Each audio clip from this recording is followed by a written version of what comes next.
Hey, Indianapolis Motor Speedway fans, Doug Boles here with you for another episode of Behind the Bricks. You obviously know that we have the Indianapolis 500 and the Sancio Grand Prix in May, and then we get to have our Brickyard Weekend and the Brickyard 400 presented by PPG, and our TireRack.com's INSA event that happens in the fall. All those events you know about.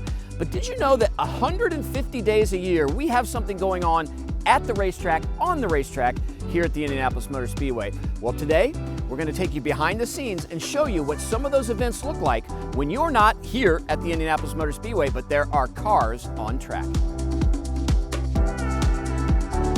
So we're trackside right now, the place that you all know when you come to watch the Indianapolis 500. Right behind me, some of these really cool GMC Hummers. And actually one of the things that's happening today, a lot of dealers from the Midwest are here and they get a chance to actually test this product out at the racetrack, not in their dealership or on the streets. They get to really see what these cars can do. It's a great way to get people to understand it when they're selling those cars. So let's get a chance. We're gonna go see what these Hummers are like from inside.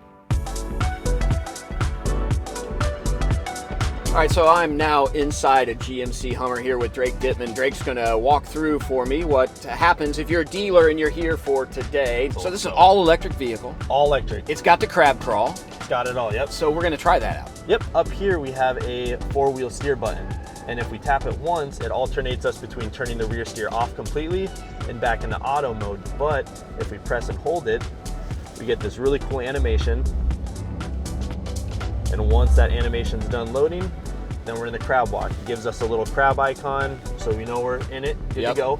And I tell people there's two tricks to crab walk. You keep it under 10 miles an hour and you only turn the wheel a half turn. So with that Hummer logo upside down, that's the max steering angle we'll get, which is 10 degrees. The rear steer goes 10 degrees. We can even see it there. And with the cameras on, you can see those rear wheels turn. And when we start driving, you can see we stay perfectly facing forward. And now we're just drifting over to the side. So up here we have a turn circle around this green cone. And we get to just show people. We're not going around that green cone. You would think so. A lot of people don't think. Right? And we have these cones kind of spaced out to give us some room, but you can see we come into this circle, we start turning the wheel, and then just like that, you can see on the cameras, rear wheels turn. So it automatically figured that out? Automatically, yep. So you don't have to do that, it's just doing it for you? Yeah, it's the default mode. Like I said, you can turn it off, but why would you? And then for the moment everyone loves, it is the watts of freedom. Absolutely. So the vehicle lowers, and then we hit OK, get this cool animation. So 0 to 60 in what in this thing? 3 seconds. Just roll. Sometimes you want to put your head on the headrest, it throws us Let's back. go. Here All we go. Yep. That's pretty amazing. The torque in an electric vehicle is amazing, right? Oh, insane. It's instant and it's tons of power.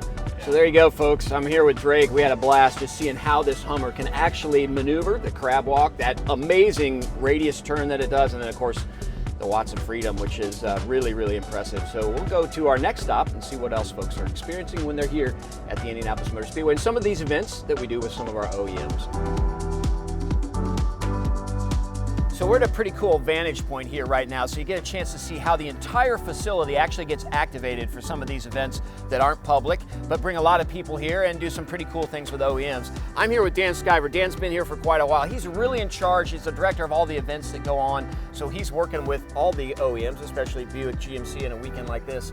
So we're using the entire facility for their event here the next 7 days. Yeah, we do. We use, in this one, parts of the oval, parts of the road course. You can see a trailering demonstration behind us to show the capacity of the trucks and the new camera systems they have, anything like that. We've got an off-road course up front that they go up to. So a lot of different events going on throughout the track. And you do dozens of these a year with different OEMs that come in. So you've got the load in, the load out, but it's preparation time. 6 months out, you start planning how this is going to look with those OEMs when they come in. Yeah, we do, because they're all unique. So we don't, cookie cut anything. We look at what they're trying to do for their clients and what they need to do in the different spaces, how they need to divide them up, how they need to communicate, whether it's salespeople that are coming out or possibly clients that are coming out and what they're trying to accomplish. Absolutely. So there you have it, Dan Skyver, who leads all of these events that we don't necessarily get to see because they're not public events, but use our entire facility, and it's really cool for those folks who are taking part in this.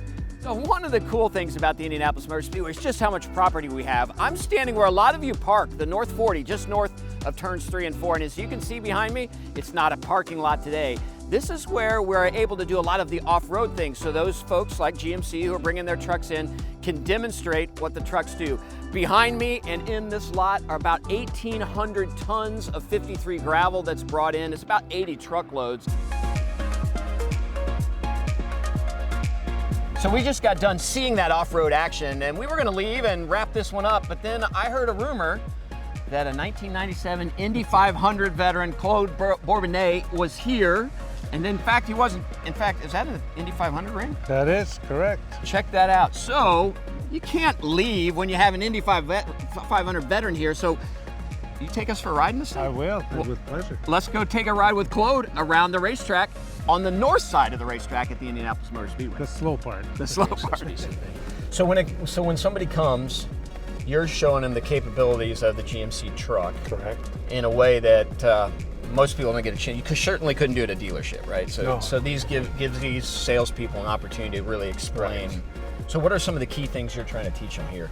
So we'll take it up to 25 miles per hour, ride the 2 bumps at 25, feel the rebound control, and we slow down, and it's all slow stuff after that. Right. We're in 4 low, so I got to accelerate. Right. Yeah, that's smooths those out a bit, doesn't it? Yeah, it just stops right away. Very good control. I'll lock put the rear lockers on. So what I get people to do here is line it up, and I tell them don't move the wheel. Keep it locked here and let the suspension do its work. And Yeah, because you would want to turn it almost if you were on. yeah, Just they normal, look right? at the road, they all try Yeah, to correct. right. They're just wearing out the steering rack for no reason. It's just the articulation. And So is the right rear off the ground then? If Yeah, we're doing that, so we're we just lifting- landed. yeah. Yep. Roller coaster hill here. Pick it up, and then I'll get off the pedal. No pedal. It looks at like all. you're going straight up. Boom. So I'm Oh, off so the your feet pedal. aren't on the pedals. It's Nope. just stopped on its own. Yep. One And the pedal drive. reason it does that is so you don't have to worry about quickly getting onto the brake or left foot braking. Yes. Correct. It takes away the 2-foot drive. Right. Got a So you left ran the Indy spinning. 500, you ran Le Mans, Yep. so you got a chance to run a lot of great events. Right. You do any racing at all anymore? No, Just no driving them. racing. Well, I mean, once in a while it happens, but I'm not chasing it. Right. It was a hard thing to get away from. It stopped. I never wanted to stop it. The money stopped coming, and I was better at driving than finding money. This is pretty incredible, the angle at which we're sitting here. Is it the suspension that's allowing us to do this? Well, they've got the weight down low, and we're at 24, 25 degrees now. We've had it up to 32 without a problem. That's crazy. So I'm figuring between 35 and 40 is where it would start getting a little Sketchy on us. Yeah. iffy. Some people get nervous sometimes. When we start getting up, I go, Just to keep You know, them on their toes. always works. Well, thank you, Claude. Appreciate the time. Pleasure, It's Doug. very cool. So, race fans, you never know who you're going to run into at an event that isn't a public event. In fact, you could run into Indy 500 veterans right here at the Indianapolis Motor Speedway. So there you have it. Lots of race cars usually on track here when you're here. But when you're not here, it's stuff like these OEM days that we just showed you with Buick and GMC. And it's not just Buick and GMC. Our friends at GM, they bring Corvettes and Cadillacs. You can get Ferraris, Porsches, Lexus.